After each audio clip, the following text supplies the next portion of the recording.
Come on in. The Real Kyper and Bourne Show on this Monday. Hall of Fame weekend concludes tonight. Inductions. Yes. We're coming off a fairly big weekend.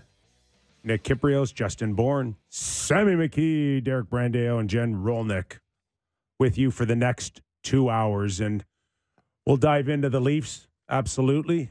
Certainly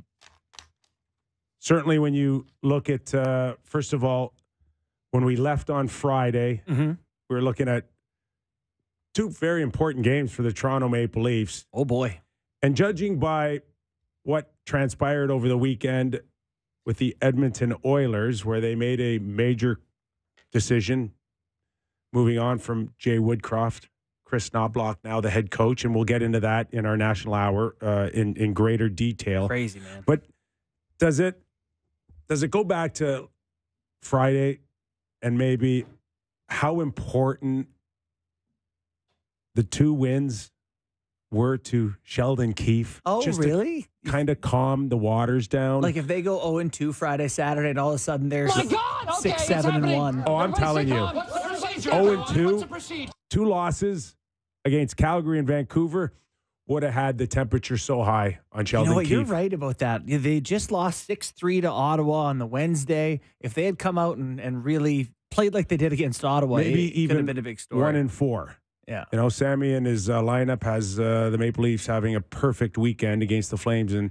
Canucks, coming away with 4 points. And you're not wrong, but perfect to me is regulation wins. Because somewhere down the road, knowing the way the league is going right now, it may come down to a regulation win on a few different matters, making the playoffs, getting a home ice advantage. Like, Sure. The regulation wins, they're still hard to come by for the Toronto Maple Leafs. If I'm not mistaken, that was just their fourth so far this season against Vancouver Saturday night. But hey, the good news is probably their most complete game of the year. Yeah. Yeah, no, you're right. I mean, didn't get the regulation win, but boy, getting that win was huge. There was a point there in the shootout where it felt like they were only going to leave with 1 point, but then, we ended up getting Max Domi to shoot one into the top corner, which was really nice. And yeah, Kip, to your point, like this weekend did feel like something of a correction to our previous conversations last week when we were like, they might be like bad, like playoffs, maybe bad. I think getting to see them like that in 2 games made it feel more like, okay, it's still in there for them to look like, a 100-point team when they play the way they can play.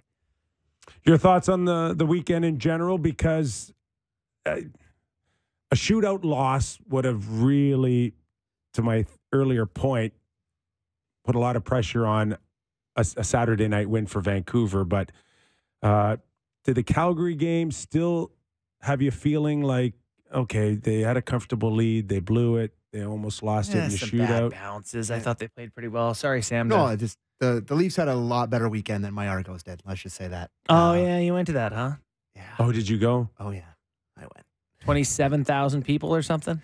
Yeah, felt bad for him. Buddy, like, come on, you got to show up. Were they 14-2 or something? 16-2. There's 16-2. 10-point favorites in the game. And boy, I've never seen it. Quick Argos talk, never seen a singular athlete cost his team a game like my boy Chad Kelly did. Oh, they really? had 9 turnovers. 9? Yeah. 7 interceptions? No.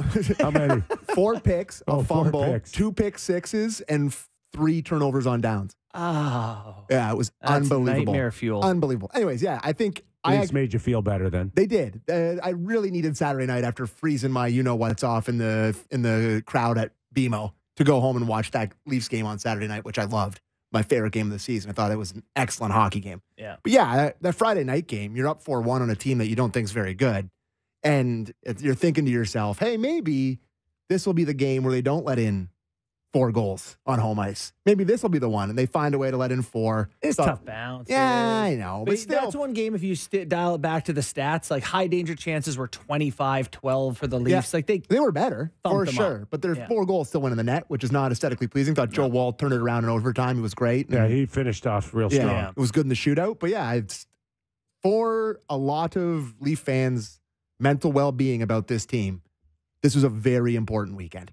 Just to get a couple wins in the bank, look at the standings and not see you outside the playoff picture before you have a week off. It was a really sort of exhale weekend, I think, for a lot of Leaf fans. And probably their best look, I think, in a complete 60 minutes against Vancouver. And I think the analytics would suggest that Vancouver probably had ample opportunity to get pucks to the net. They spent quality time in the Leafs zone, but didn't appear like they had the juice to win this thing. Yeah, I mean, the numbers from Sport Logic, the Leafs were this much better than the Canucks, in most game states. So they did deserve to get the win, but it was a close game, but still everything to go. I don't remember coming in here to do a show with you after a game where it all went right. Like the fourth line was so much better. The third line was great. They answered. They stood up for themselves. The goaltending was good. Like, I just don't even know what to do. What are we complaining about? I know. Coming in today, like, do we have any content? Let's start there. Mark Giordano, at age 40 years and 39 days, is the oldest player in Maple Leaf history with a fighting major. Since Tim Horton. 19 days older than the Donut King.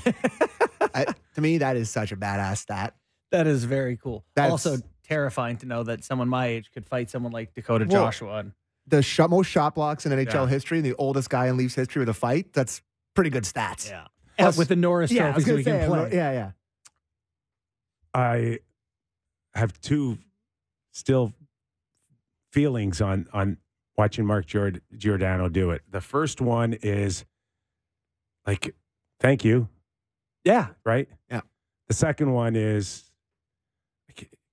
come on, guys. You can't have a 40-year-old guy leading this charge. No, I'm telling you. No, it's bad. It's bad. It's bad. This is like, why Mark Giordano at 40 years? He's the first one there. He's on the ice. He's on the team. He's not in a wheelchair. You know why he's the first one there? Because he's looking at 19 other guys that weren't willing to do it in the last month. Sure. Yeah, I'll agree with that. Yeah. Yeah. That they haven't done it. He almost like guilted everybody. And I'm just telling you, I've been in this position before. If I'm on that bench and I need a guy twice as old as me to go out there and do that because I'm not willing to do it first, not good. Not good. Yeah. It's just one of those things. But like, listen, if you want to start somewhere, that's okay. Yeah. You can only control the game, the moment. Like for Giordano there's an opportunity to stand up for a teammate. There will be nothing left of him once again at the end of the year. Do you understand that? It's the same conversation I had before. What is your point, though? Should he not have done it? No, he shouldn't have done it. Somebody else should have done it. The game before? Listen, I thought Kevin Bieksa did a great job on Hockey Night in Canada breaking down that it's such a strategic thing. Yeah. And it's not actually about the fighting. It's about the look. It's about the ability to just get in someone's face. Mark could have done the exact same thing, but he didn't need to do that. Okay. But he could have set it up for someone else to do that or eventually be in a position. What do you set it up for someone else to do it? Just, like Connor Bedard got hammered on the weekend. Yeah, he ate the dash. Did you watch Foligno? Yes. Didn't have to go in there. He ain't young either, by the way. Right? I know, but he didn't have to go in there and get into a major. It was just the look of it. Yeah, but Foligno was 10 times tougher than that. Whoever he was. It was Kulikov. Kulikov's not going to go. You didn't have to go and get a 2-minute instigator penalty, right? No. You could just be. Listen, I know I'm nitpicking here on a team. Well, you're nitpicking and being hypocritical because all season long you're begging for them to stand up for one another. Just not my 40-year-old guy. That's all. Okay. Right? And worse. So who in that vicinity did you want it to be? The guy that really should be leading that charge is in the stands. Well, he's going to be in the American League. Like it's not great. Right. Like it's not set up great. Right? No. It's not falling the way it should have fallen. Right. And we're so desperate. You're so desperate for this look that you just kind of bypass the fact that he's 40 years old and we're going to beat him up and there'll be nothing left of him by the end of the year and he'll be hanging on to playing 12 minutes a night and looking slow as molasses.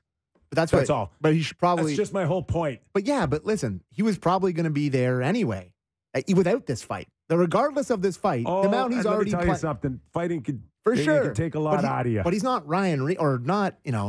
a guy from the 90s, not fighting every night. The moment called for it, and he went out there and he did it. Who else is supposed to go? Is it going to be McMahon coming up and doing it? Maybe, yeah. Is it supposed to be you want Gregor to do it? Maybe, yeah. I do, yeah. I think 25, 27-year-olds, yes, I do want that. That's all. I just think it's a great message to your team. Yeah. He's a leader. He's one of the leaders on the team, right. Kip. No, he's not. He's your 6th or 7th defenseman on a team that's supposed to be challenging for the Stanley Cup. I can't believe how bogged down we are right now in like such a. It was incredible. You're zoomed out to the big picture. It's not set up well enough to move forward. The team, it's disappointing that for me that it's not set up the way it should be set up with. This was they missed opportunities earlier in the season, 100%, and they still got to fix it. Fix it. You can't have Mark Giordano jumping in like that, and be that guy that leads the charge. Remember he did it last year too at the Philly game. He came flying in for Matthews. So I just we can play the clip from Keefe. I think it's clip number 3, but this is exactly the conversation we had last week. He didn't think about who it is. No one thought about who it is. There was no thinking. It was gloves off going. That's the whole point. It's a response. It's Spezza stuff, But what's different is Zadorov runs over Bertuzzi on Friday night, and David Camp goes over there and sees it happen, goes, oh, that's Zadorov. It's also a 4-4 game in the third period. And it was a clean hit. Bertuzzi, yes. Sure. Yeah. He wants nothing to do with Zadorov, though, right? Like, he's a giant man. Somebody can say something to him. Somebody can go Camp gave him a little shot, whatever, yes. But he definitely saw the size of the guy. Like, and I would imagine Giordano went in there and noticed that this was a large individual too, and still said, "This is what we need here. This is what we haven't done this season. Show the guys the way here." Listen, beggars can't be choosers. For sure. At least somebody's in there.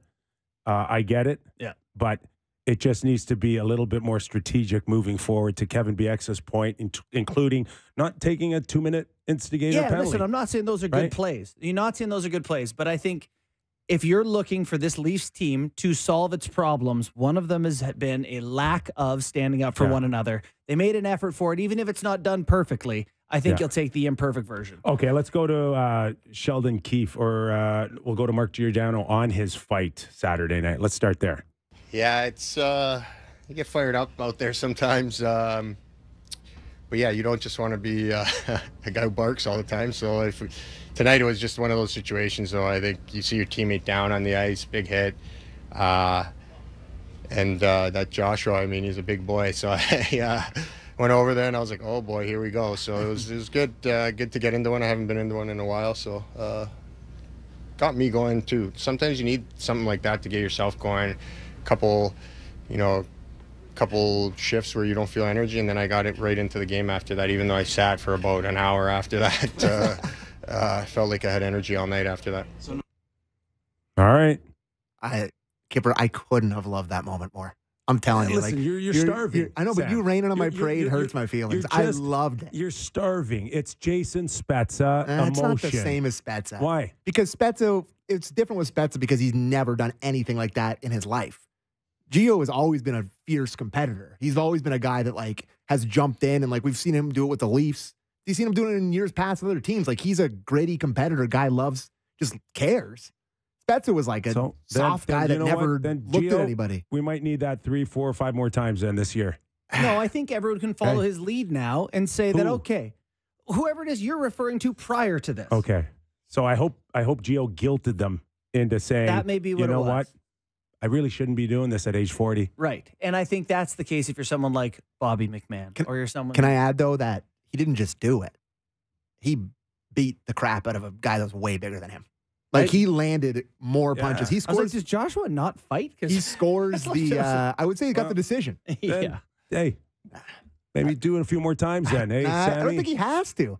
I don't think he has to. No. He had to there. Yeah. How many times have we watched the Leafs where you said, you have to now, and they never did? And he did it. And I'm happy that he did. Maybe ask him a few more times then, Sammy. You okay with that? Sure. If it looks anything like that, I love it. Yeah. I loved it. Yes. Well, here's the thing. I love fights, and I love response, and that's what makes hockey hockey. Guy did something borderline. Gio didn't care, jumps in. We saw it later with Domi, who jumps in. I saw Somebody during our Leafs Talk show on Saturday night, somebody said that he's got the heart of a lion and the arms of a T-Rex, but it's going pretty good. Ian Cole. Like, we got to get a kill for the guys there, too. Finally, it's sticking up for one another. All right, let's get Sheldon Keefe on the thought of what it meant to the rest of his lineup. Clip one there, Derek. It's interesting. You get a couple instigators and they score on them. And obviously, those are moments you like to see the guys pull together and get a kill for them. But a game works in funny ways. To me, we built up some good karma through that. Guys sticking together, stepping up, big moments, get the crowd involved. So despite the fact that the puck went in the net there for us on those, it seemed like it just kind of pulled our team together to just go out and play. And it was great responses throughout the game, and then a good job of managing the game from there. Yeah, I thought they were a different team after the fights. I thought they played harder than they'd played in a long time. Yeah. Don't you? Well, listen, like I said, Vancouver coming in, one of the top teams. Vancouver got their attention big time Saturday night. A couple huge hits.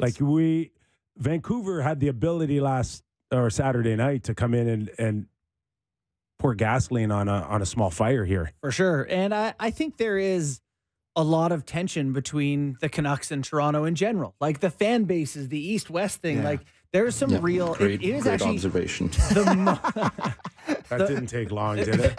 The most shocking thing about moving to Toronto for me, having grown up on the West Coast, was that how much people really dislike Vancouver. I would step in here and I would say that They hate Toronto way more than we feel about them. I think I people, don't know, guys. they think about Toronto a lot more than Toronto thinks about them. Everyone I talk to here is talking about these sushi eating hippies on the West Coast. It's Vancouverites get a tough rap sometimes here in Toronto, and there is some tension between the teams. So yes, they have the opportunity to really. I've been to a number of Leaf games as a traveling fan all across. I've been to a bunch in the States, but the worst vitriol I've ever faced by far is going to a Vancouver Canucks game as a Leaf fan. Yeah. They hate the Leafs. So for them, their team coming across the country, finally playing in the Eastern time zone, big chance Saturday night. Sure, they didn't love that. No. Sure, they didn't love that. They had some regression in real time. Quinn Hughes rips one off the elbow, and they go back the other way and score. And it's 37-4. Could have gone either way on that one. You mentioned it off the top, the balance scoring. That's the first time where it looked like Sheldon really maximized his roster from top to bottom. Mm-hmm. And, of course, the secondary scoring. Robertson coming in with, again, Max Domi and being instrumental here. This is the first look that you had that didn't, revolve around Austin, Mitch, Tavares, or Nylander. Yeah. I can't claim to have watched Bobby McMahon 1,000 times, but every time I watch him, he's very fast. He's a big guy, and he's very fast, right? He drives the puck wide into the zone. I've seen him shoot the puck in the net in the American League. He has a good shot. All of a sudden, with a good skater in McMahon, and a good skater in Gregor, and Kampf in the middle, that line really is a fast forechecking line. And they had the puck, and they played in the right end of the rink. It changed their depth immediately by adding him. Yeah. Bobby McMahon is just the most average guy. It's in terms of hockey players. Yes. There's just he's 5 years from now, when people talk about former Leafs, they'll be like, he was here? Yeah. But that just shows you how little they were getting in other ways. Well, this does not bode well for Ryan Reeves. And to my earlier point, then, if you're getting emotion out of other people, that you were supposed to do that, and now we've had our most complete game, which included 2 fights that you didn't dress in. What do we need you for? That's tough. I mean, it's been a very short start to the season here. It's 12 games or something, but it's really hard to see how the utility of Ryan Reeves outside of, hey, we're playing a tough team and we don't want them running our guys. Let's put in our enforcer. But it's tough to see them wanting him back in over a Bobby McMahon or someone else at this point. I mean, he was on the ice for 2 more against on Friday night, fellas. 2 more against, and then so McMahon had 2 assists from the fourth line He's got Reeves haven't been on for a goal for. 14 goals, 14 games played, 0-0-0, minus 11. I don't. He was dash 2 in 4 minutes and change on. Do you envision him seeing any action in Sweden? I mean, it's not working. Like, I understand that maybe Keefe will want to say to Tree Living, you paid this guy. We're going to give it a chance to work out. Like, give it an opportunity instead of burying him after 12 games or 13 games, whatever he's played. But I think it seems inevitable that he's not going to play a ton unless they're really hurt. All right, let's go to Sheldon Keefe. Derek will go to clip 7 on Bobby McMahon. Obviously, the biggest challenge is adjusting to the time change. But we've got ample time. I think they've done a good Clip job. 7? Sorry, wrong getting clip us- there, Derek. My bad. Maybe I mislabeled it. Oh, all right. Well, do you have anything on Bobby McMahon? What number? I feel like I'm Let's at- try 6 and 8. I feel like I'm at Baskin and Robbins now. Do you have anything like, like a vanilla, If I'm but not gonna vanilla? praise myself after screwing up something on television, it's the first one all year. It's not bad. Yeah, we're in It's November solid- here, solid fellas. showing. First one all That's- year. hey, Pretty that- good. No, that's a pizza up the middle that may have cost us the hockey game. Okay. Well, the clip, One's too many. the clip. Sam. So now all the clips to me, I'm terrified if they're all wrong. Like now, The order Okay, numbers? Derek, we're gonna play guess a clip. Oh no, So I think you pick one and we'll work around so it. so clip 8 is the one on Bobby McMahon. I know for sure. Alright. It says flying to Sweden, but it's on Bobby McMahon. Okay. Yes, it's All right, correct. here we go. Yeah. You know, you skated well. You skated well and transported the puck. Fourth line obviously scored some important goals for us tonight. Glowing review. Flowing. Skates well. Transported the puck. That's a long way to go for that horrible clip. I got to be honest with Well, you. I thought it That was just the reason, horrible the clip. reason, the reason I put it in there is because I thought it was funny because everybody's like praising Bobby McMahon, and then they get asked, the coach is like, "Ah, "Guy played well, Better than bad." carried the puck." Yeah. Anyways, I guess the comedy was lost on Kyper. Mid. Okay, so if I say clip 6 on Robertson, That's right. do we That's correct. actually Yes. get Robertson? 100% guaranteed. Let's go there. Fitting in well with Max. Puck's been getting to good spots for that line, and whether it's Robertson scoring or Yarncroc, it's been on the end of plays. You know, all three guys are working well together.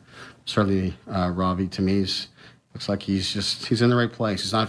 He's not focused on the goal. He's focused on playing well, having clean shifts, and he's a good enough and talented enough player that when the puck gets to good spots and the game is well taken care of, all of a sudden these opportunities start to come, and then you can use your skill from there. I think that's such an important thing for any young player trying to adjust to the league. Once you learn to manage the game and manage your shift, things just start to happen. Have you ever heard a coach more in a clip than that? Yeah, that's pretty good. He's telling everything, Robertson, hey, I hope you hear this on Kyper and Bourne and read it somewhere. Take care of business and you'll get chances. So I think we're critical of Keefe, and we praise Keefe too. But I think we had to give a lot of credit to whoever came up with this idea to do the third line with him and Domi down the middle and Yarncroc, because it's immediately worked. Like they were struggling bad in their bottom six. Yeah. And No, they changed it, and it been worked good immediately. energy. Here's my turn to be a hater on Oh, a thing boy. that's working. You don't like it? I do like it, and Oh. it's been great. They've been very good. Robertson looks like dangerous, right? He has just a nose for the net, and he can shoot it and all that. I just don't think this is a line that'll be intact on April 17th. Flex seal. You know, like, you want Domi as a center in the playoffs in his own. I still don't believe for one second that that Nick Robertson's a Brad Tree Living type of guy. Like, he's probably not I here in told you playoffs. on Friday, I believe that the first thought was to bring him up and start having people believe that this guy could be a scorer And he or can. a player in the National Hockey League. And your primary, I think, was to make sure that people understand that this is a tradable asset. Yeah, 100%. And I think they're accomplishing that. Domi is, he's a unique setup guy. You got to pump this asset up. I may have to trade him for a defenseman. Well, but like, you don't think it's that they actually, like, because I'm with you in terms of, hey, but your they third actually have to win games. Your Kyper. third line, that line is not heavy enough to try to win a Stanley I Cup. completely agree. Okay, but it's like, not heavy enough. I don't think it's like exclusively showcase. They needed to get a couple goals to win a couple games. Listen, like they were fighting, absolutely flailing. You know, I'm not suggesting otherwise, but let's be honest here. There was a bit of a storm for Zadorov. Oh yeah. Okay.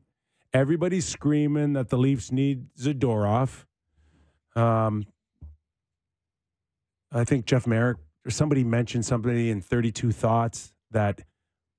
Oh yeah. What is it? Can you read it? I don't have it right in front of me, but one of the guys in the Leafs basically said like, "You'd fit in really good here," kind of thing. Oh really? Yeah. So they said that to him on the ice apparently, which I don't necessarily love. So to be honest, apparently. Leafs now are doing recruiting on the ice, right? Like, I don't know what's going on in the boardroom. Sounds like something but I'm going to tamper right here with. There's no mics here. Yeah, Elliot said the word going around on Sunday night is that a Maple Leaf player said to Zadorov on the ice, "You're exactly what we need." I hate that. So much. I actually hate that. That's come on. Reported. You know, I mean, if I would 100% be reporting that if I heard that. I don't know. Can you verify anything that's said on the ice? The first reply to this text didn't know Dan Milstein was a player for the Leafs. So that's a great tweet. With everything that you saw at a Friday night, I mean, would you want Zadorov here? That's the guy. That's the answer for the Leafs. I want someone. I want a big person that plays defense on the Leafs. And he's large and he runs into people, which is nice. And the Leafs are one of the worst teams in the NHL in terms of getting offense from their back end. I mean, scores on Friday, had 14 last year, as we said. You get a little bit of is that a 14 as a legitimate top 4 guy, or is he a 4, 5, or 6? I know you've had him as a third pair guy. Like I don't get the sense that he could get Calgary a second rounder right now. Well, if they would take a second rounder from the Leafs, I think they would do it. Leafs don't have one, so hopefully they want a third then. Yeah, they're short on second rounders, and that's where maybe a Nick Robertson would come in. So the question is like, but how good is he? Robertson or Zadorov? Zadorov first. I mean, it is a tough question. I think he is a pretty capable defender. He plays second penalty kill unit for Calgary and has throughout his career, so he can kill some penalties. He runs into some people, which is nice. I do think that bigger bodies like him can take a little time to get better. You know, I think he's a good player and something that they could definitely use. There's no doubt if you add him, the D-core is better than it is right now. Yeah. You know, there's no doubt about that, but... go ahead. I was just going to say, though, like, again, part of the I think strategy is if you get Nick Robertson back a little bit, like outside of Cowan, the first rounder this year. Yeah. Who is absolutely on fire. Right? Killed the attack this weekend. And Fraser Minton, he's it for any type of movable asset. But you know what you'd rather see, though, Kip, is Nick Robertson then. Let's say he does get back to being of something of value. Is there some other way to go about it for Hanifin? Because Hanifin is more of a second power play unit, second penalty kill unit. Yeah. Good second pair guy. You know, you could extend him. Now you're into Minton territory. And a first rounder, maybe. I don't know about that. He's expiring. To me, well, no. If he's expiring, then it's a first rounder. That's it for Hanifin. If he is re-signed, then it's more than a first rounder for Hanifin. Yeah, that could be the case. So if you're the Leafs, you've done the rental thing with first rounders every year until the guy left and left the cupboard spare.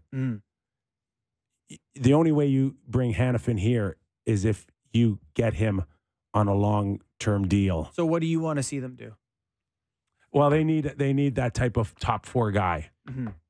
I don't know if it's Hannafin per se. I think, listen, at the end of the day, nothing's happening 12 games in. There are no trades at the end of November. Mm-hmm. So I bet you if they had lost twice this weekend, there would be. Things can change.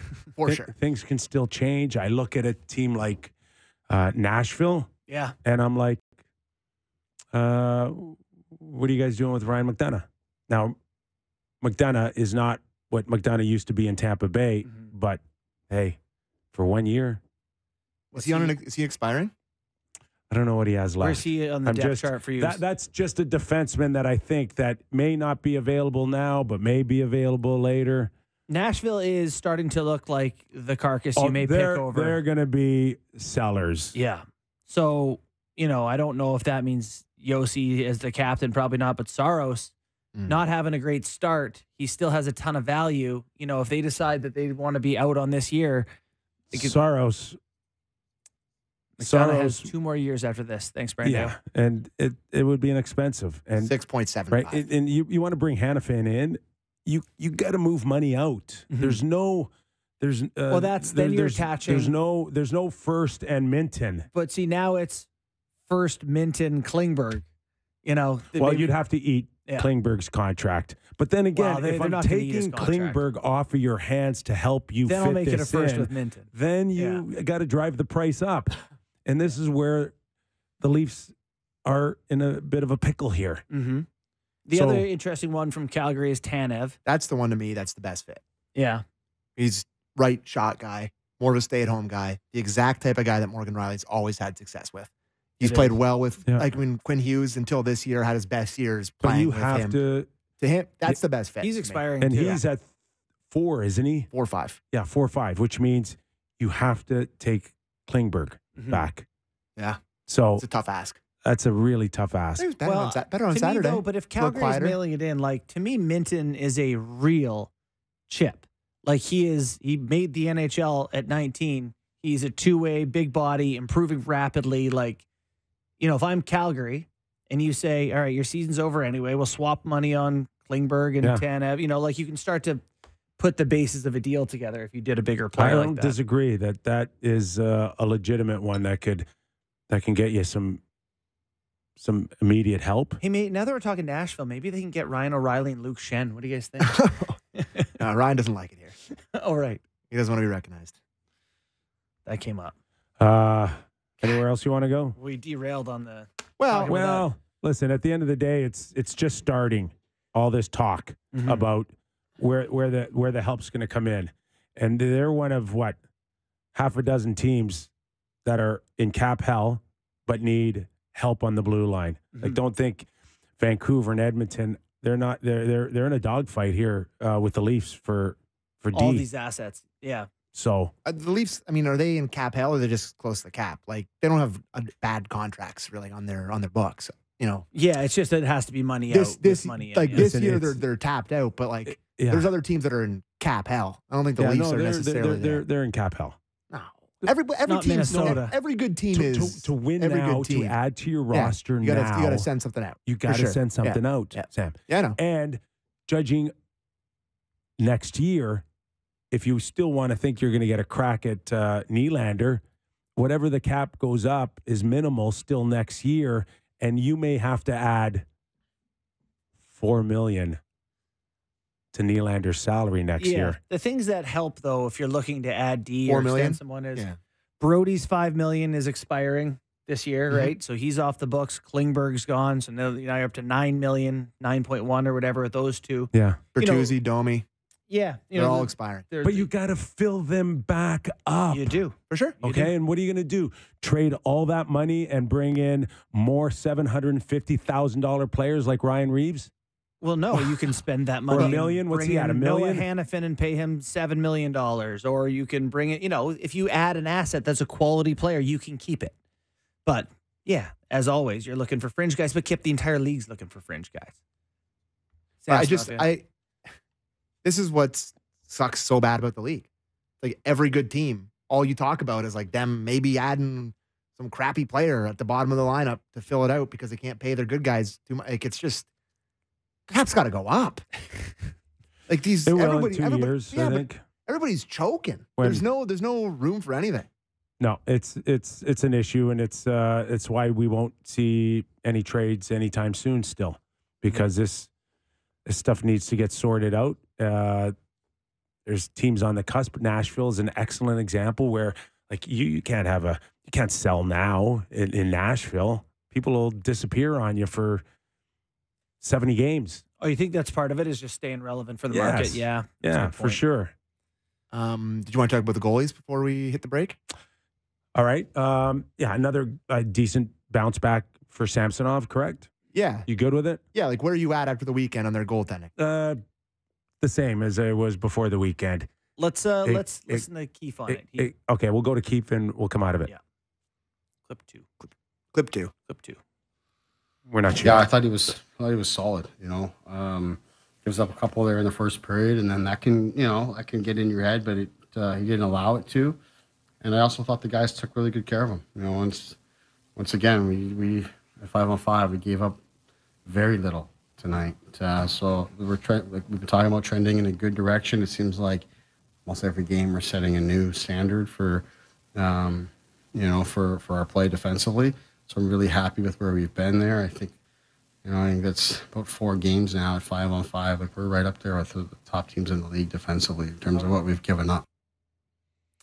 This is the Keefe theme in quotes. Half full or half empty the glass there? Yeah. Very half full. Very half full. And the theme with it is taking care of each other, right? We protect them. We take care of people. We protect, everyone's there's a theme that they needed to address right away. And part of that Saturday night look was the fact that I think Tree Living, ripped them open a new one. Yeah, I think so. Yeah. You talking about just for not standing up for one another? Yeah. Big issue. Yeah. I had heard amongst Leaf management. Which is crazy to then take Reeves out the next night, the guy who you're paying to be that protector. With no signs of it, and minus what? 10? 11. Yeah. So that was just, can't have you on the ice shoveling pucks out of our own net. No. Got to put an end to it now. And Keefe made some comments with Reeves, like he can't find any that he's directly responsible for. But I think of the one where Nyes flips it up his wing for him to skate onto, and he's just not fast enough to even impact the defenseman who goes to pick it up, and it goes back the other way. So he's not to blame with turnovers. He's just not able to make plays, which you kind of got to do in the NHL. Yeah. Okay, let's take a quick break. Yeah. And then when we come back, plenty more to dive into, including the trip to Sweden. That and more when Real Kyper and Bourne continues after these words. The Leafs taking their 4 points on the weekend and heading to Stockholm, Sweden, where they will play the Detroit Red Wings on Friday and then Minnesota on Sunday. And that will be, correct me if I'm wrong, a game you're doing with David Amber. I believe, unfortunately, my friend, you and I are doing that game. Yes, with David Amber. I don't get up on Sundays that early. Pal, I'm knocking on your door. Hop in. I'll have a bagel ready for you and a coffee, and off we go. 7:30? Call 7:30. Well, yeah, we're on. So we'll be my God, there for the run-through in the sixes, I'm sure. Wait. So you have your most complete game Saturday night where you get your secondary scoring going. You don't have to rely on the big boys. Nice. This is a good thing that they're playing just 3 games in the next 12 days. No, it's awful. It's awful. They're starting to find it. The bottom 6 are rolling. Everything's good for a day, and now we got to sit on it and let them pat themselves on the back and stop playing. Sucks. The plan is for the Leafs to leave in about 5 hours from now. Oh, is that right? A 10 o'clock flight. Oh, so they would have partied on Ottawa left yesterday, last night. So this is where your sleep doctors come in. So they leave it at 10. Then they arrive in the morning, and then you go practice. Yeah, that would be it. And stay up as long as you can. Well, I imagine they're timing this flight to sleep through the night tonight and just pretend it's another normal night. Yes. Good luck with that. Does that work? Not for me. Okay. You? I personally think jet lag is a complete mindset. How I rarely get jet lagged. Okay. Yeah, that's my favorite. Put a camera on that practice that they land, and then tell me it's not real. Yeah, Sure. They may be a little tired. They're on a plane for 8 hours. They That might will be tired. I guaranteed the worst practice of the year. Oh yeah. But some people are like, oh, it takes me weeks. I'm like, what are you talking about? Like, just go to sleep. It's fine. Like, it's just, to me, people overblow jet lag so much. It's one of the most overblown things in the world. No, it's Okay, not. well, yes, it is. It messes up your No, it doesn't. internal clock radio. Sam talks about sports for a living. He doesn't have to be a finely tuned machine like these guys will have to be. If you're off by 10%, which I would imagine you think you'd be off by 10%. The other team is playing in Sweden, too. That's the best point of all, is that you're playing the same people. Unfortunately, when you get back, the other 27 teams have not been doing it. But they don't play again for a week. They come home on Sunday. Oh, they play on Sunday, and I guess they'll come home after that game Sunday, and then they play the following Friday. And then they go for a 2 p.m. game in Chicago. Black Friday. What is happening? Weirdest schedule of all time. That is, And in November.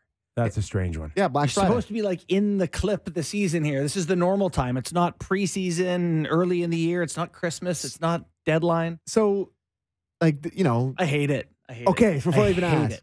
you don't like that they have to go? No, I think it's garbage. I'd be very upset as a player. Like, why do we have to do this? It's a disadvantage competitively that I have to like reset my clock, and I hate it. This is the league trying to grow the game. Is that what this is? Oh, hockey's not popular in Sweden? They haven't heard of it over there? Well, to me, I actually think if you're going to send a team to Sweden, correct me if I'm wrong, but the Leafs have had a pretty strong tradition of Swedish players on them. The team that just traded Sandin and Engvall. Well, I mean, I don't know if you ever heard of this guy. His name is Matt Sundin. He wore 13. Pretty popular guy. More son. Boris Salming just passed, one of the most famous Swedish guys ever. Played for the Leafs. Nylander, one of the best players in the league right now, plays for the Leafs. John Klingberg, one of the plays for the Leafs. Let's go to now. Is this really a clip 8 or is it clip 9? Okay. We want clip 7. Carry the one. Clip 7 will be the correct one. Obviously, the biggest challenge is adjusting to the time change. But we've got ample time. I think they've done a good job of getting us there and giving us the time to adjust. So we should be all right. Though I'm sure the first couple of days will be tough. I don't have any experience doing such a thing and going overseas to prepare a team. We've got lots of people in the organization, players and staff, who do, and you're relying on that. That's why it's set up the way that we are. We think it's important. We're going to basically go pretty much from the plane to practice tomorrow, just to kind of keep busy. I think we'll have a quick stop at the hotel for lunch, but then head right on to practice, just to help try to keep everybody awake and try to get on Stockholm time and take it from there. Kyper, have you been moonlighting as a Leaf sleep doctor? You knew the plan. Yeah, it's common now. I know. A lot of these guys, that's what they try. Skate it out. Yeah. Let's go to one more on disrupting. This is the point that you made earlier, JB. So let's go on disrupting a good stretch from Sheldon. Yeah, I mean, it is. That's part of it, right? Sometimes a disruption comes at a good time, and you can work at some things and breathe a little bit and get back to it. Sometimes you want to just keep going. It's not often you get a break like this in the NHL, so we're going to try to make the best of it. Whether it's a good or a bad thing, I don't know. I just know that it's our reality, so we've got to manage it as best we can, both on our arrival and for the games themselves, and then our return back here as we adjust back to get back into the regular rhythm of the NHL. I wonder what kind of rubber chicken circuit they're going to have Willie Nylander on this week. Yeah. He's not coming on the radio, so. No, we know that. He's got time. Maybe he will there. I was saying, do you think he's going to play well over there, or do you think he's going to be out partying with old friends? And he is going to. Oh, I think there's a chance for both. He's going to light it up. Like, there's a lot of time here. They're got to be a little nervous. About the length of the leash? Huh? Of what? Of him just partying? No, Sure. not him. Just everybody. It's like, this is like a school trip for these guys. Yeah, like pretty cool. I mean, you should appreciate the experiences you have in life, and that's a unique one. I know. So they'll appreciate the heck out of it, I imagine. I get that. Yeah. the Do they have anything that's beautiful in Sweden? I can't. I don't know. Famously You're referring beautiful? to the mountainside? Oh yes, Is that right. Just the Swedish scenery is apparently lovely lakes there. You know who's gonna like really be feeling it right now is our good friend Timothy Liljegren, who feeling it. They're going to have him in tow, and he doesn't have to play. right. Was he going to go? You think? Oh yeah, they'll take him. They wouldn't leave him at home. I don't know. I mean, He's hobbling. definitely He's going. hobbling though. Whether he's playing or not, though, Kip, he's I know. part of the reason. I hope he can go back home, Yeah. but it's just disappointing for him. Yes. That he knew about this for a very long time and was looking forward to it and just can't play. I mean, that's the reality of Sucks. every game. There's Chance he can get hurt. a lot of Leaf fan fiction out there that the Leafs are going to sign William Nylander to a contract in Sweden. Oh, that's an interesting Yeah, I've theory. seen that a lot. Yeah, That's pretty cute. cute. Pretty cute. That is don't cute. see it. No, Signs it just at don't center see ice it. right before a puck drop. Like every day that goes by, he has less incentive to sign. Every day. Yeah. He gets closer and closer to what are the options out there. And do you still believe that there's somewhat of a discount in him? Everybody I talk to says no shot. He's been on a discount shot. for Sure. 5-6 years. Yes. No, maybe not that long. 3 years. You just may have to sign him to the number that he pretty much His boy, envision. David Pasternak, signed for 11.25 or would whatever that it was. upset you? 11.25? 11.25. Yeah, and for Willie. Would that upset you? Oh, wouldn't for upset times 8 me. years? Wouldn't upset me. My Wouldn't turn's say up now. That would thrill me. Wouldn't say I'd love it. What's that? Wouldn't say I'd love it. No, I'm just saying, but Pasta is a different player. He's won a Rocket Richard trophy. He hits people. If you're going to Willie, you say, you produce like him. Yeah, I know, but it doesn't He work does that other way. things. It doesn't work that way. You're worth It- 10 and a quarter. It just doesn't work that way. What works is, okay, I'm a team that needs scoring. What's the fastest, quickest way to get it? And what am I willing to pay? Mhm. That's the market, is what you're willing to pay. I understand that. And it doesn't have anything to do with Pasternak did this. Pasternak's not available. It is an insane thing to say the Nobody- comparables there's- aren't relevant. They are relevant to a certain degree, but I can only pay, and this is why the constant around UFA is you do overpay. Mhm. And who's available and how quickly can I get a great score? And what's it worth to me? Yeah. The scoring is such at a premium now. Like we watch the Leafs, and there's some nights that Gregor couldn't hit the side of a barn. Okay. And there's Willie, who's looking like all world class. Mhm. Like if your team now, like, and I've thrown this out before, but Chicago. Yeah. Chicago's got this kid, Bedard, who, by the way, last time I checked, might have been on a 57 goal. Yeah, 9 goals Pace. in 13 games for the kid. 9 and 13. That stick lift shelf the other night was. All of a sudden, it's looking good again. But he does look like a man on an island here. What's it worth to Chicago to have Willie Nylander in that uniform come September? Is it worth 11 and a half Sure. to them? Yeah. And I think it might be. I wonder if Louis Gross has legitimately had to have the price of a brick is going up call with Tree Living. Because I'm sure at the start of the year, they're like 10 and a half. And then Willie's off to this tear. And it's like, hold on. Austin Matthews and William Nylander are the first pair of Leafs teammates with 10-plus goals each through first 15 games since Wendell and Dave Anderchuk in Ooh. 93-94. All boys. right. Very similar players. Pretty good year. Not today's price. That was a conference final back then, wasn't it? Oh, yeah. There you go. Might have been a high stick or something. Does that come up? That was Kerry Fraser. I think so, right? Yeah, I don't know. Yeah, LA for sure. Yeah. 93, 94. Okay, that takes care of our Leaf edition. When we come back in the National Hour, hottest story out there, the Edmonton Oilers firing Jay Woodcroft. What's next for them? Plus more on the Swedish trip by the Toronto Maple Leafs and 3 other clubs. We're back after these words. All right, let's welcome in the rest of the country on the Real Kyper and Bourne Show. We are live on Sportsnet and Sportsnet 650 in Vancouver and Sportsnet 960 in Calgary. Always but always, this hour of Real Kyper and Bourne brought to you by Bet365. Of course, Everybody talking the biggest story in hockey right now. The Edmonton Oilers firing Jay Woodcroft and Dave Manson after 3-9-1 to start the season. Chris Knobloch will come in with Hall of Famer Paul Coffey. Yeah. And they get to work as early as tonight, just 2 games on tap. The one we'll be focusing on, as the rest of the country will be, Oilers and the New York Islanders. Let's start, guys, with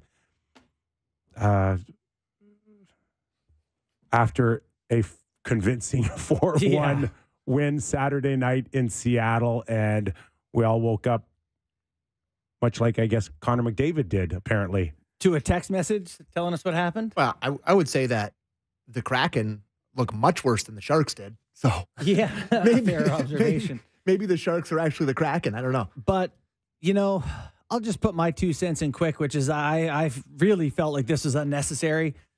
I thought Jay Woodcroft has shown himself to be a very good coach. I thought they've got crap goaltending and bad luck, and Connor's been not quite right. They get a win. Like, I still think that this team was going to turn it around. There's not commentary on Knobloch at all. I just think that this, to me, was jumping the gun on something that maybe didn't need to happen. Yeah, it is remarkable that this could happen to Jay, and his record. I mean, he's got a good record. Well, and they've won playoff rounds. Like they've been. It could happen in just 13 games. I know I think going into the year was the 4th favorite for the Jack Adams this year. Like if you the bet by betting odds, and then 13 games later he's fired. It's they're pushed Vegas to the brink last year. They've lost the last 2 Stanley Cup champions. I understand they had a bad start, but boy, it's tough to look at the way they were playing and be like, this is Woodcroft. Allan Mitchell, Oilers writer for The Athletic, host of The Lowdown on Sports 1440 in Edmonton, will join us in a few minutes. Maybe give us some clarity from what he sees or hears. I'm excited about this. Moving forward. We all watched the press conference. Yeah. Jeff Jackson, Ken Holland, and Paul Coffey. And, of course, introduction to Chris. A lot of people surprised that Paul Coffey made the decision to go back on the bench. Paul Coffey was surprised that Paul Coffey agreed to go to the bench. He literally said, I said, no, I didn't want to do it. And they basically talked me into it. You got some sound for us? Yeah, we got a clip from Knobloch. Not Knobloch. It was Jackson and Holland talking. So you want to play that clip for me, Derek? We'll play it there now. Tom, Edmonton Sports Talk, Tom Gazzola. For Jeff or Kenny, obviously a decision like this comes with a lot of deliberation. You guys have to meet and discuss. Does the players' leadership group come into the conversation? Were they brought in to discuss potential options for this team moving forward? Is that something that you guys bring into consideration or have done before? I'll let, because I have talked over this past week with some of the veterans on our team. I'm not going to tell you what they said. I take the information. Ultimately, I have to make decisions. Obviously, Jeff's got a long relationship with Connor. You can probably talk about that. Yeah, no, I mean, we didn't consult with the players on this decision. Never spoke with Connor or Leon or Nuge or Nursey or any of the other leadership group. What is that, Kip? This is uncomfortable. I mean, that's ridiculous. Well, I don't know. I think it depends on how you really interpreted the question. I think it was framed as options for the team. So there's a way of Ken Holland saying that I talked to some of the veterans, but it might have not included the options for the team moving forward. And maybe it's as simple as, I'm spitballing here. I've not talked to anybody. I know. I've not talked to Jeff Jackson. I've not talked to Ken Holland. I'm just saying, is it how it was interpreted that, no, we didn't talk to them about firing the coach, but I can certainly talk to them about, what your thoughts are on this season. It just felt to me, Kip, that, Jackson set out to protect his stars as, the Oilers are falling all over themselves to protect McDavid as they should. And here's your coach and here's your agent and all that. But they're trying to protect the guys by saying they're not to blame. Don't look at them. We didn't consult them. We didn't, but it did to me come off a little rough right when Holland's Well, like, we'll talk together. That's some bad. Like, listen, you might be right, but boy, that's bad optics. Yeah. I think in a perfect world, the last thing Kenny Holland wanted to do is say, "Well, I'm sure you spoke to Connor," and that kind of set him up. Nope. And I think Jeff Jackson turned around and wanted to make it abundantly clear, no, Ken, I did not talk to Connor, and I want to make it abundantly clear this isn't a Connor decision, even though he's my old junior coach in Erie. Right. And it's not a Connor decision, obviously. There's no ties to that at all. This is my guy or this is our guy. And I think it was just a reaction off of maybe the way Kenny kind of left it for him. But Ken wouldn't have said that had they not talked to them. Like, I'm sure they had some sort of... It's Connor McDavid, for God's sake. You kind of want to make sure LeBron James is comfortable with what's happening. Starting to feel like LeBron James. Great observation. Yeah. GM Connor here all of a sudden. No, I don't think McDavid has pushed this either way. I really don't. I don't know if that's fair. Well, and I think it's fair that the organization is looking at him as someone they need to keep very happy for obvious reasons. Contract's up in whatever couple of years. Not that he's going to leave. Not that I'm saying he's going to leave. But I think the organization is aware that they don't want to see Gretzky leave again. If there's a guy to treat like LeBron James, yes, it's probably Connor McDavid. And they're doing the right thing. Yeah. They're doing the right thing. But it's pretty clear that this is a lot of, you're good, right? You're good? You're good? We're all good? You're good, Connor? Okay, cool. We heard Jeff Jackson just absolutely praise Chris Knoblauch, not just in the last 24 hours, but over probably the last 8 or 10 years. He's always been public about how much, how high he regarded him. And now the question is he the right guy at the right time?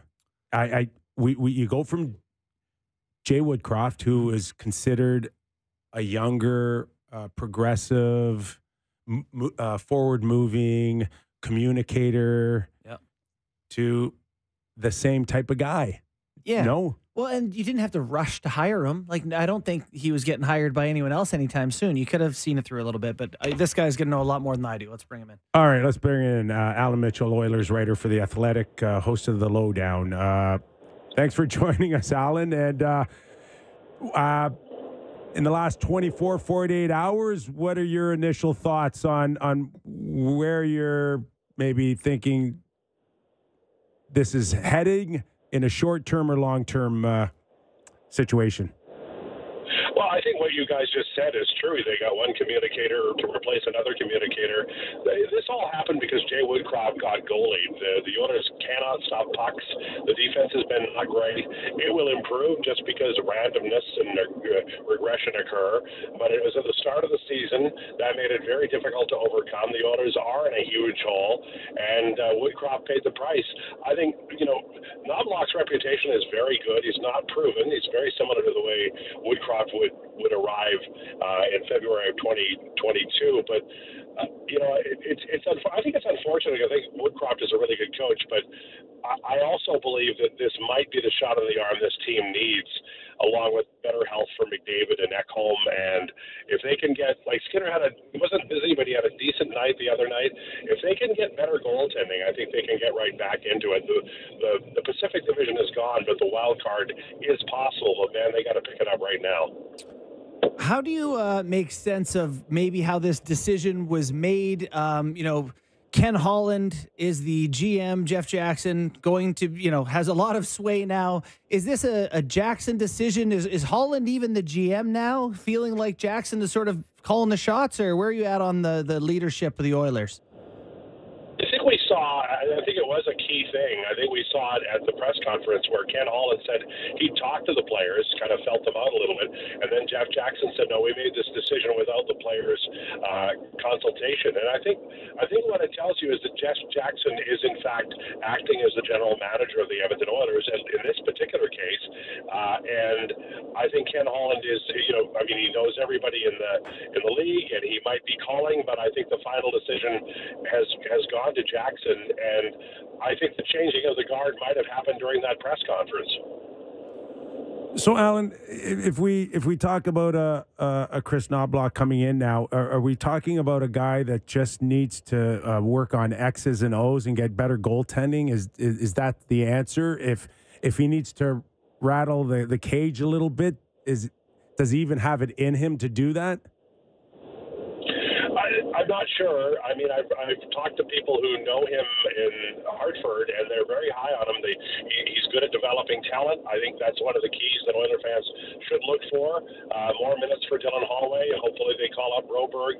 Guys, when he got here, when Woodcroft got here, he increased the pool of talent by playing young players.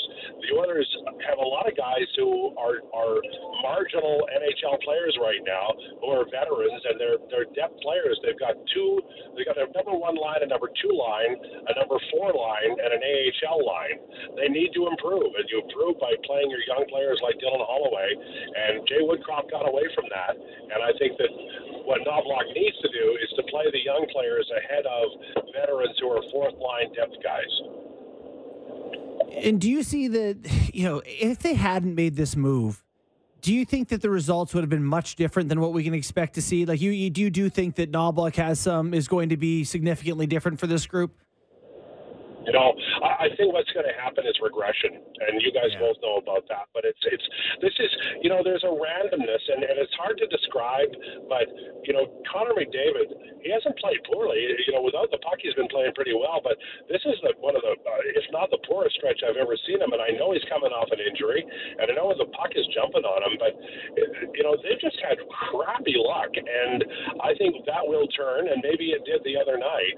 And I think Woodcroft would have benefited from it had he stayed, and I think Knobloch will benefit. This is a way better team than their record, although your record always reflects what you've been through. And I think what they're hoping for, the reason they made this move is they're hoping for what happened in St. Louis a few years ago, and Bennington was called up, and I suspect they're hoping for lightning in a bottle, and that Skinner can straighten away, and the new coach will just be a fresh set of eyes and ears. And it does happen. Sports is, you guys both played. Sports is funny that way, where a small thing can tweak a hot streak or a cold streak. And right now the Oilers, I think they're due, as they used to say. We're talking to Allan Mitchell, Oilers writer for The Athletic. Allan, the decision to put Hall of Fame great Paul Coffey beside Chris Knobloch, who has zero NHL coaching experience, what's the vibe in Edmonton on that move? Well, the vibe is, because some of us remember Paul Coffey, a wonderful player, but, defense is not, I think Charlie Huddy would have been a more popular candidate among the fan base. Huddy has a lot of experience and was a defenseman. Coffey was a brilliant player, and I know he's observed the team for several months. He's been around them, so I'm sure he has some really good ideas, but I think Mark Stewart might end up being, or Glenn Gulletson might end up being more of the X's and the O's. I think Coffey probably has great insight into the game, but as far as structure is concerned, I mean, he could say skate like me, but I don't think anybody can. Other than that, I'm not sure what he'll bring, but he's seen the team, he'll know them well, and maybe there's some tweaks that he can bring. What do you think is Daryl Cates' level of involvement in the way the team is shaped right now? Could you repeat the question? What do you think, like Daryl Cates, what is his involvement like? Is Jeff Jackson someone that appeals to him? Paul Coffey someone that appeals to him? Is he having input on this team the way a Jerry Jones does in Dallas? I think that's exactly right. I think that Daryl Cates is an emotional guy. I think that he was frustrated. Holland didn't go out and get some forwards when they were suffering and there were some injuries, and I think that what we're seeing now is a reflection of that. He doesn't want to lose the season again, and I also think that the owners are laser focused on Connor McDavid returning, and that's why Jeff Jackson and Chris Knobloch are here. They're gathering the troops the way Bill Torrey did when he traded for Jean Potvin in the early 70s to ensure that Dennis Potvin would sign with the Islanders instead of the WHA team that would have drafted him, probably Quebec. And I think that the Oilers have the long game with Jackson. They probably have the long game with Knobloch, and they felt like the time was now. And I wouldn't be surprised if more of that occurs. The Oilers are they're pot committed with Connor McDavid, and I don't know the same scenario can apply to Leon Draisaitl because I don't know what Draisaitl and his agent are thinking, but I think McDavid is the guy that they're laser focused on. He's got a couple of years left. We'll see what happens in next summer, not this coming summer, about a re-signing. But I think that Daryl Cates is thinking long term. I think that Coffey's probably going into the room to monitor to see if everything's A-OK there. And the bottom line here is that Daryl Cates has always been involved. I think he's always been an owner who, he may not be in the public eye, but I think he's certainly concerned about his team, especially when they start off so badly. Should get real interesting as early as tonight when the New York Islanders and the Oilers battle. Allan, really appreciate your time. Thanks for doing this. I enjoyed it, guys. Thanks very much. Thanks, Allan. I want to get into, we'll get into the Connor and Leon future in just a second here, but I just want to touch a little bit on the Paul Coffey. And I don't know how this is going to kind of play out with a rookie NHL coach who doesn't appear to be this kind of big personality, right? I mean, he doesn't. I don't know much about him at all. And listen, all of it's true when you hear great things about him, and it's set up well that a lot of people felt like maybe he was the next coach that was destined for an NHL club. Obviously, he has a huge supporter in Jeff Jackson, but nothing screams out to me as this guy being like a big voice in a room, a guy that can kind of rattle a few of the players. At times, you do need. You generally go from a Jay Woodcroft to a Hitch, Gerard Gallant, a Keenan, a guy that can just come in and say, "We know your shelf life. We know your shelf life is only 3 years, but we just need to hit one of them in 3 years, and then I'm going to get rid of you too." Yeah, that's not Chris Knobloch. No. And now you put someone like Paul Coffey, who is bigger than life image in Edmonton, on that bench with him. Too, right?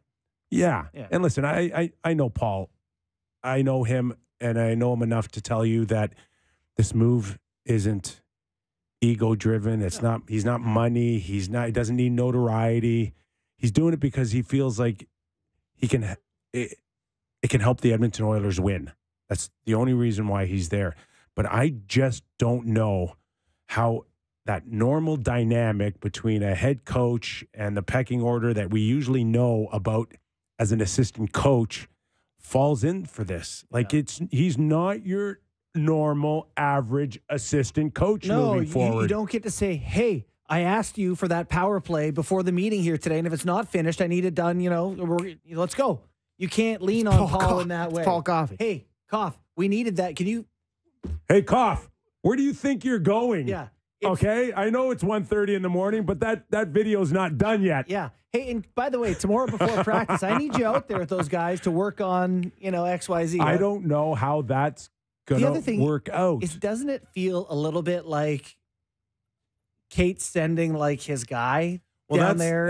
Everybody I talked to today says the exact same thing. Like you've got right? so that's he's like the a other GoPro thing for the owner. That's the other challenge for Paul Coffey now is to make sure that I'm not in here reporting right to the owner, because prior to this, you talk to people close to the Edmonton Oilers and they'll tell you, okay, there's the owner, then there's Paul Coffey, then there's Jeff Jackson, then there's Ken Holland, maybe somewhere in there is Bob Nicholson from afar.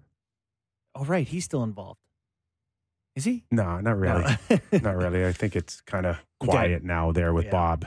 But so how do you go from maybe the second guy, right, under the owner to assistant coach? I would have personally, if I would have gone to Paul Coffey and say, listen, take over for the whole year. You want to go run the team? Going Marty St. Louis with no coaching? No, he. I don't think he ever wanted it, to be honest with you. And did he not mention that in his press conference? That like he literally was like, I didn't want the job. I turned it down. He didn't. He wasn't looking for it. Right. I think that's what he wanted to say. Okay. Because maybe I I'm misquoting that. I think there's still juice for him to kind of be there. But I'm like, if Paul Coffey's going to be every day at the rink and he's going to be on the ice every day, just make him the head coach for this year and see where it goes. I would have pulled a Marty St. Louis and just said, Coff, go there. And now if that's the guy you want, make him the guy. Coff can go in there and work with them and give them exactly what they need when it needs to be done, instead of just kind of maybe nudging Chris Knobloch a little bit here. I just think it's a strange dynamic having a bigger than life guy beside a guy that is. But he's not going to be the typical coach X's and O's. I think he's going to be an ear, right? He's going to talk to players, communicate, sit in the dressing room in their stall, and go, chat with the guys. I don't think he's going to be drawing up the drills in practice. That would be my guess if I had to. The other thing, to the point you're making, go ahead. Yeah, I don't worry about the drills. Any assistant coach can run a practice for 45 minutes as long as I tell them that, where I think we're weak or where we need to work on a first pass or the power play or penalty killing. To me, it's just about whatever the guys need at any time. I just don't think Chris Knobloch's going to go in there and shake it up if he has to. Well, what's hard is, we're here in Toronto and we've seen where it has felt, and we have talked about this ad nauseum for years, at times like the inmates run the asylum, where one time last year, Sheldon Keefe, I think he benched Marner for a shift, and he said that his best players weren't good enough, and then literally had to apologize the next day for that. And it was like, who is in charge, the players or the coach? Now, Keefe has made... gone to great lengths to establish himself as the guy clearly making decisions. Knobloch walks into that room with Connor McDavid as the clear guy who makes the decisions. And Leon Draisaitl has 2 years left, 1.5 years left at $8.5 million. And he probably has more influence than the coach too. And maybe guys with long contracts like Hyman and Kane, maybe they have more, I'm saying it's a tough spot for Knobloch to walk in where he feels like the eighth most influential guy in the room, and he's tasked with being the guy. To me, this is what Jeremy Colton went through in Chicago. Even though they knew that they were going to lose there, they basically said, here's Kane and Taves' team. You go tell them what to do. And it was like... Yeah, that was tough. You're set up to fail. It's easier with Coffey there, I think, in the room. Yeah, you're right. But how do players interpret that? Are you saying that, or is Paul telling you to say that? Yeah. I mean, what's the influence of having the relationship between Knobloch and McDavid? McDavid's already tried to downplay that. He was like, I don't know what he's been up to. Believe he said. I know he's been coaching, but he literally is like, I don't know. I believe him. I do too. I 100% believe him. I believe him. I don't think he's BSing. You don't think they're like best buds? No, I don't think they like talk a lot, texting or anything. I don't think that's And listen, I mean, we listened to Allan. His agent's the president, and his junior coach is now the coach. Like, to me, you're trying to keep him happy. Allan Mitchell just moments ago set a picture that suggests that they're setting him up to come back and sign a new contract. He's not even eligible for a year and a half or something, right? It's 18 months. Yeah. It's 18 months. And Leon is July, buddy. Yeah. So if this is a setup to make sure that those two guys aren't going anywhere, like, how does it work? By the way, is Leon getting more money than Matthews? Definitely, right? Hold on. Don't get too far ahead of yourself just yet. Oh, you're like, he's going to want that much. Yeah. My point is, like, the only way they have a chance, I don't care if it's Jeff Jackson, I don't care if it's his junior coach, you got to win. You got to show him that I can win here. That's the ace. Of course. That's the trump card. Of course. So, like, doesn't really matter. All of it around it, the bells and whistles around there, doesn't matter. Does he feel like the team can win? Yes or no? That's where it's at for me. Yeah. Is that if it doesn't work, then as early as July, Leon goes, okay, I mean, I want to go somewhere where I can win now. I'm in my window here. So that's why the desperation and the firing after 13 games is there. Like, they can't afford to have these guys feel like they can't afford win. it, Or right? that they're not trying. They can't be an out-and-out bad team. No.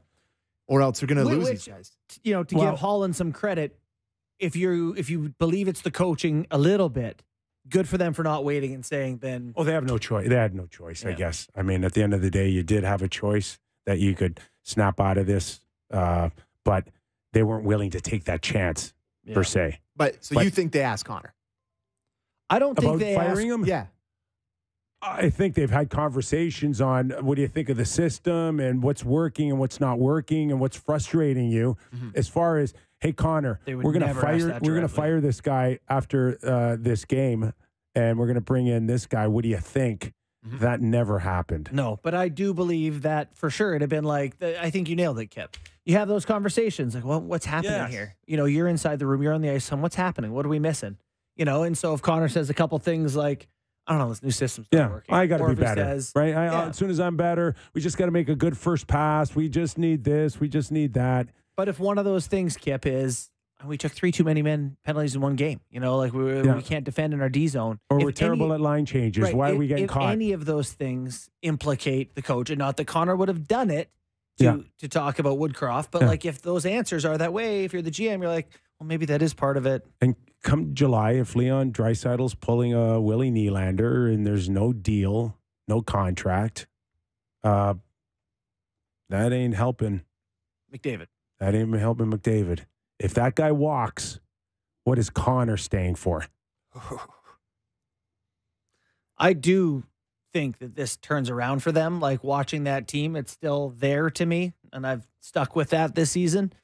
That game on Saturday, Hyman is so good. Oh, first period national hat trick. Yeah, but like even outside of that, just so like they have great players there. Yes, they do. And it feels like it's got to. They have some ungreat players too, for sure. Mostly in net. You just get Saros right now. That's what you got to do. The one thing, and it's a trap that he can't follow in that trap is that we're just gonna play the crap out of Draisaitl and McDavid.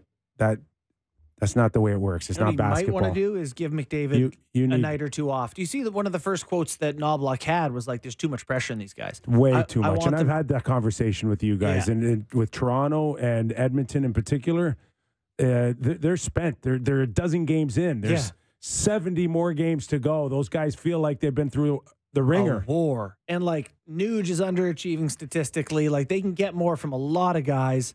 Speaking of Nuge. Yes. Would you say 9th coach? Yeah. Let me see. I got the list here. So Nuge has been there since 2012, and he has had roughly 1,000 coaches. I can't find the list right now. Yeah. But it's been going back to Tom Rennie. He's had 9 coaches in 11 seasons, which what an insane statistic that is. Is that like what's the record for most coaches? I feel like that's got to be it. With one team? With one team. It's got to be close. If I can find this. I'm pulling up the coaches here. List of Edmonton. Yeah. Okay. Tom Rennie, Ralph Kruger, Dallas Eakins, Todd Nelson, Todd McClellan, Ken Hitchcock, Dave Tippett, Jay Woodcroft, Chris Knobloch. Here we go. That's a roster in itself. That's crazy. Ryan Nugent-Hopkins, coach killer. I know he's not. Listen. All right, Sammy, where do you want to take us? Game time? Let's go to game time. All right. It's game time, presented by Bet365. Visit the app for the latest odds and find out why it's never ordinary at Bet365. Must be 19 plus, Ontario only. Please play responsibly. Now, I talked on this about the Oilers beating the Sharks the other day. Yeah. Where I was incredibly confident that the Oilers were going to beat the Sharks by, I think, 4.5 was my pick. Yeah, and they lost. Bet. Yeah, it was a really great bet. I actually liked the bet, though. Thank you. Tonight, to me, is like what's the saying? The dead cat bounce. Mm-hmm. It's a bad saying, but that's what they say about the coach. It's funny, but yeah. So cooking up a little same gamer for both Connor and Leon to score and the Oilers to win is plus 475.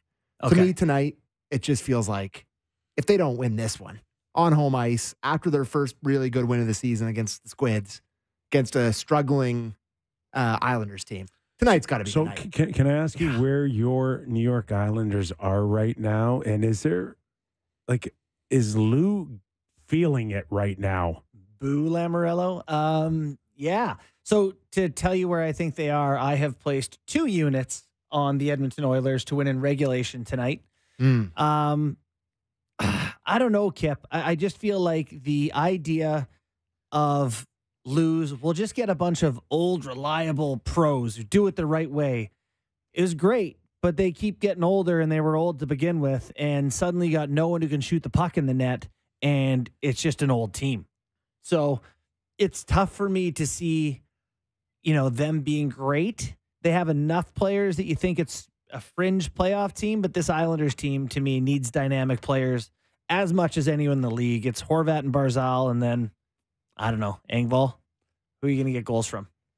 Lean. It is lean. But yeah, Edmonton. They could use a Willie Nylander. Yeah, they could also use some cap relief. I'm not sure how you make that happen. Everybody could use William Nylander. Everybody could use a score. Yeah. And next one I'm looking at here is tonight, Colorado got starched 8-2 by the Blues. They're in Seattle tonight. I got to tell you, my first viewing experience with Seattle Kraken was not an enjoyable one on Saturday night. They are bad. Yeah. And they're just not. They just can't score. They got no impact guys. It's just not an exciting team. By the way, I'd like to take this back to last year and just you said this the whole last retroactively year. Be sick of people being like, they got Oliver Bjorkstrand. Yeah. It's like, okay, everyone has Oliver Bjorkstrand. Yes. The Avalanche tonight liked them a minus a goal and a half. This feels like they're going to win that game big time. I have them as my survivor pick this week. They're going to be mad. Losing 8-2. Lost to Seattle last week. Like it just feels like that's a team that's going to come off. They're playing crummy, but they're going to pull it out. And just wanted to check in on the Hart Trophy race because I love doing that. Austin Matthews is now plus 400 with Connor McDavid at plus 300 is still the favorite. So Austin Matthews is second favorite. Still the favorite. Yeah, still the favorite, Connor McDavid. Do you know what kind of pace Connor's on right now? Well, like a 40-point pace. 70 50 plus points and 13 goals for the season. Is that the pace? Yeah. At 69 games, I guess. That's 70 like games. Bedard being on a 57. Watch, he's got to go on. Gets more points he's got to go on a tear right now. He will.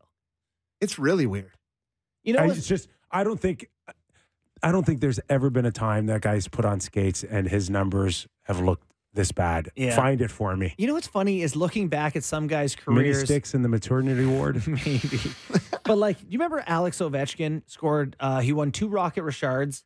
And then he had a 33-goal season, and then a 38-goal season, and then he was above 50 and won Rockets and all that. But in the middle of his career, he had 2 down years. Matthews last year has like a random down year. Hockey's hard. Hockey's hard. Sometimes you're just not feeling awesome. And so they didn't get Draisaitl or McDavid didn't have a point on Saturday night. Wild. And that's only the 8th time since 2015 that they've won when both those guys didn't get a point. 8 times since 2015? It's 2023. That's 8 years. Oh my, that's the most insane stat I've ever heard. So there you go. All right. That was Game Time, presented by Bet365. Visit the app for the latest odds and find out why it's never ordinary at Bet365. Must be 19 plus. Ontario only. Please play responsibly. Okay, we're going to take a quick break, and when we come back, more talk on the NHL going to Sweden. Yes. Is this where we need to grow the game? I don't know. I don't know. They're like the 3rd best hockey nation in the world, so maybe not. I don't know. Okay. And before we go to break, shout out to Sophie and the Whitby Wolves. Good luck in Buffalo. Oh, all right, there you go. Oh. All right. Hockey in Sweden, and also Zadorov's agent leaking that his client wants out. I want to get into that with some Calgary flavor to our show. All right, sir. We're back after these words. Stick around. 4 teams heading to Sweden to play, I don't know what do they call it, Super Series, Global Series. Do they give it a fancy title? Yep. The Swedish series. Awesome series. Minnesota, Ottawa, Toronto, and Detroit. Today, Damien Cox in the Toronto Star wrote an article about basically what are we doing? Why are we going there? Right. Did you like the article? Yes. Did it give you some food for thought? It did.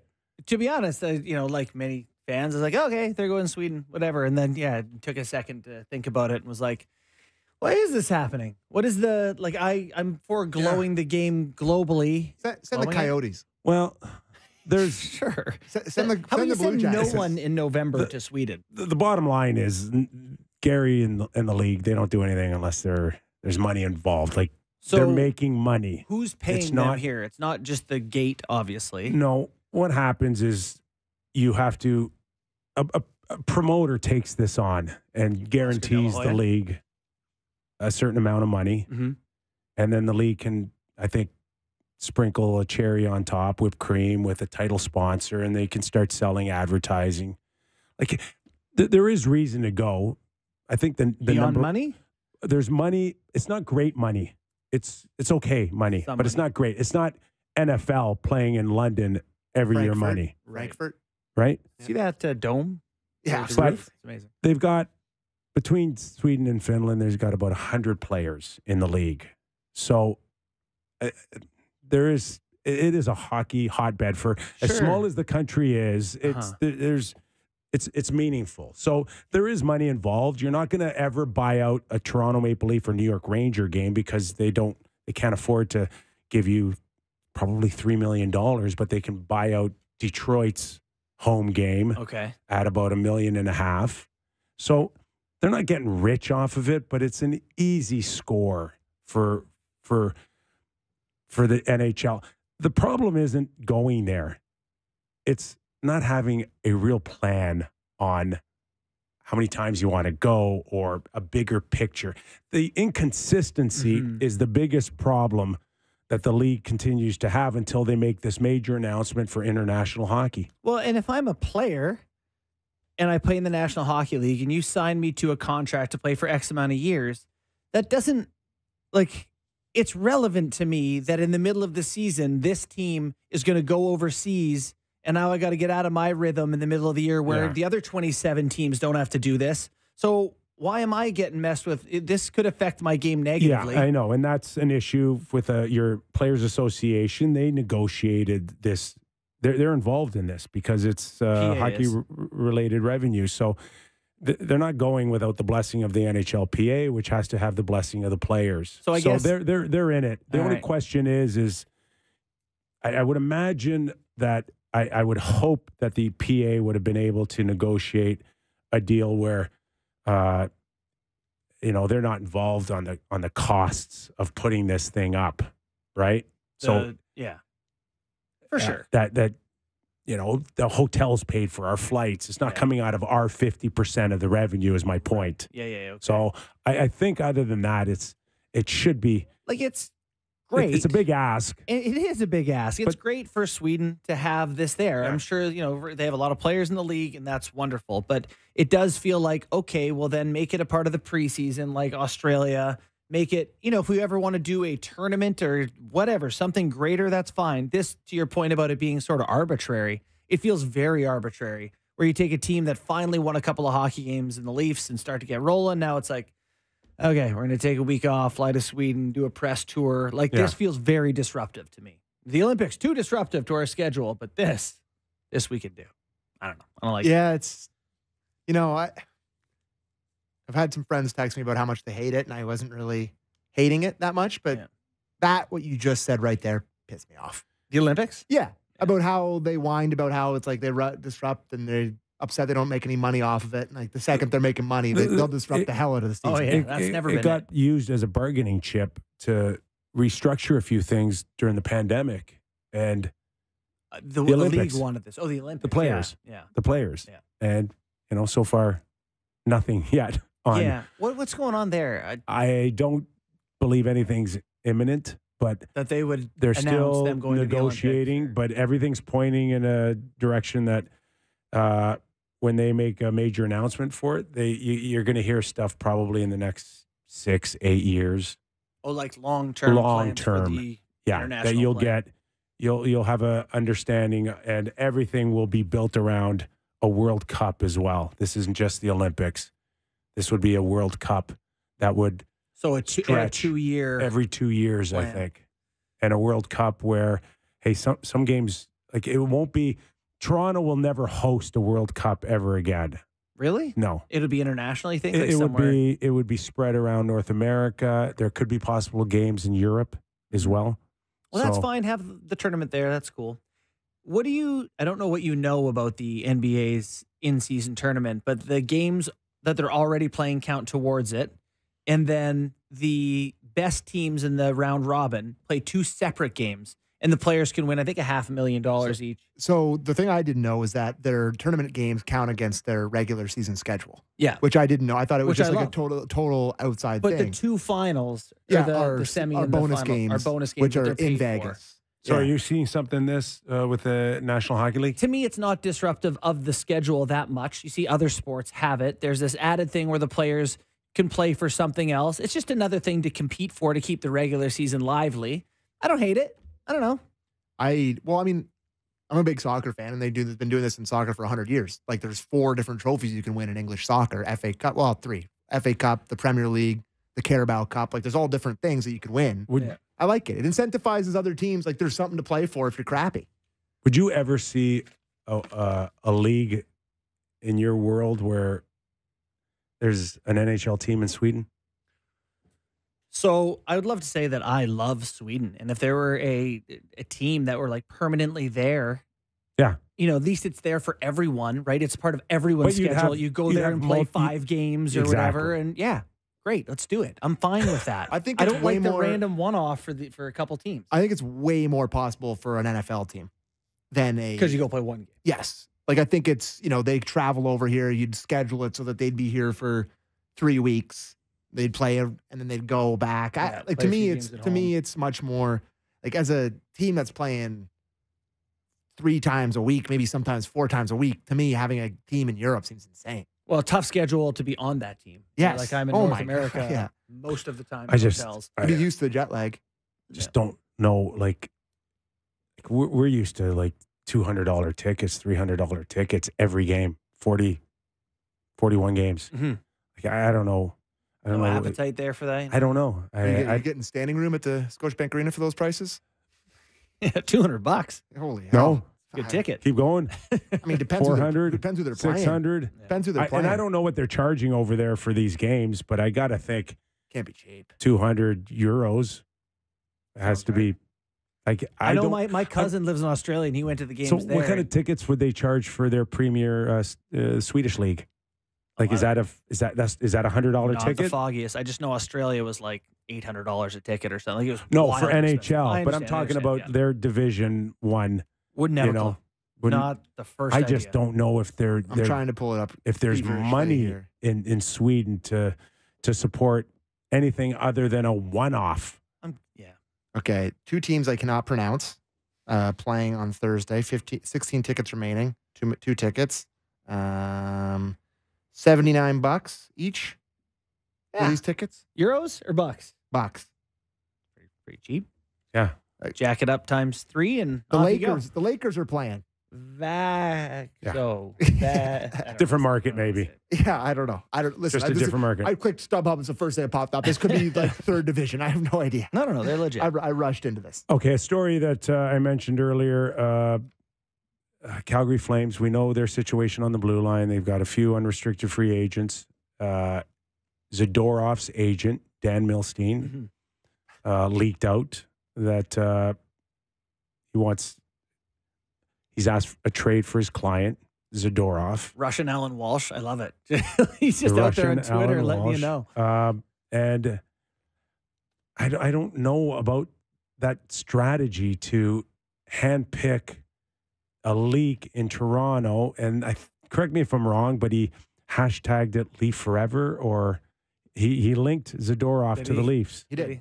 He did. He said, I'm just pulling it up right now. He put the Leafs hashtag in there? He did. I guess that's just how many eyeballs can I get he on may this have deleted that tweet. That would be. I don't know. Maybe I'm wrong. I thought I saw it. No, he did. Okay. Oh, no. He did not delete the tweet. He said, "Here comes the Zadorov train. Get your hashtag Leafs Forever tickets today. Hashtag We Are Gold Star !" It's more about the hit. I just don't understand this. God, he laid out. What don't you understand? Okay, your client's going to be a UFA. Yeah. The team's heading south. Yeah. You know you're getting traded. Uh-huh. Why do you need to send out a tweet? Or Client's why do unhappy. you He need, wants out. Because guys To in the force league the say team's hand. At least want him but here. it doesn't work, JB. It doesn't work. You're not forcing anybody to do anything that they're not ready for. Yeah. And even a rookie, Craig Conroy, will not get pressured to moving this guy at any time. He may have to wait till March. Dude, if you follow the NBA, if you're a big enough jerk, they'll trade you eventually. You just got to make it difficult. Why? James Harden. Why? got traded. Why do Jimmy you? Butler back in the day Why in do you want Minnesota? to take your client and potentially make him into a jerk? Because you just want to be elsewhere, I guess. Doesn't make sense to me. His client is also a outspoken individual, right? He's out there not afraid to say his. All you do now is have a lot of pissed off teammates at you. What At Zadorov? He didn't say it. do you mean he didn't say it? You think he had to get You don't have to say approval? anything. You don't have to say anything. You're right, You though. want His out. teammates would be pissed. You're bailing on us.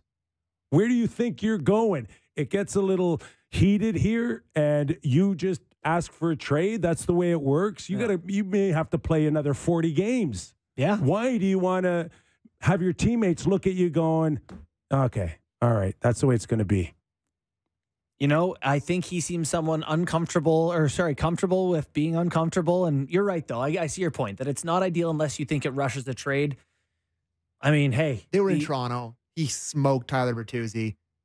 There's been a ton of talk about the least needed defenseman. He was jumping But on and off the also, street. It his doesn't agent- work his- that his- way, Sammy. What No, his but he agent- was. I mean, the agent literally tweeted it, so I'm just telling you I why know. he did it. Yeah. He was. It's a spotlight game. No, So the Friday it night was a Hall of Fame setup. game. It was a What setup. do you mean? Oh, I love this. They set it up. State. Calgary comes to Toronto. I'm going to leak the information. And here we go. Yeah, I mean that makes sense. Biggest Work your stage, way out. biggest hockey media hotbed. Yep. I'm going to put my client right in the forefront. You want a defenseman? Here he is. I think Bertuzzi was in on it so they could get their message out there. God, he spanked him. Oh, he got him good. Man, that was a good hit. Well, I mean, the Leafs are on the wrong end of a He couple got him of good. serious hits this weekend. 3 big ones. Speaking of getting smoked, Connor Bedard, Smoking the lead. but he got right back up. Oh, he did get drilled, yeah. But he also is unbelievable and scores a lot and has 9 goals now. I'm starting to like my 50 call again. You do, eh? I'm starting to feel like I was right all along. You guys okay with the Hurricanes bringing back Hartford Whaler jerseys with the Cooperalls for warm-up? It's a little bit. Stolen valor. Isn't it over? Well, it's not that it's over. It's, as you say, stolen valor. Yeah, It's like they're not like was a they proud. stole Yes. the Whalers from So- Hartford. Now they're dragging the corpse you out and played- showing it. Didn't it come with the sale? They own it, yes. You played for the Whalers. I did. This would drive me I insane. played one exhibition game with that green because Brian Burke changed it over to the blue. The Blues the heavy nicer blue. anyway. You The Blues played one- nicer didn't- anyway. But I played the- one exhibition game with the green. Didn't the Thunder wear Supersonics Yeah, jerseys? it's a joke. Just Sonics by that time? To me, it's not allowed. You can't do it. Did It's the like, Avs ever wear Nordiques jerseys? yes, they're like reverse retro was The inspired by Coyotes it. should wear Jets jerseys against the Spe- Jets. Speaking of Oh, zigzags, here we go. jerseys, I do believe that I got that green jersey Bring it somewhere. in. Oh, yes. The By the green way, Hartford game day. Whalers. Game day. in. That's why it's up. Game day. Gotta head straight to the Those rink, eggs. boys. Game day. We got to Hey, go. don't be scared to make it dirty. Like Well, get a puck mark. Hey, get the camera close. There's Hey. puck marks in Stand in there. front of the net there's for a nothing. minute, will ya? It looks clean as can be. All right.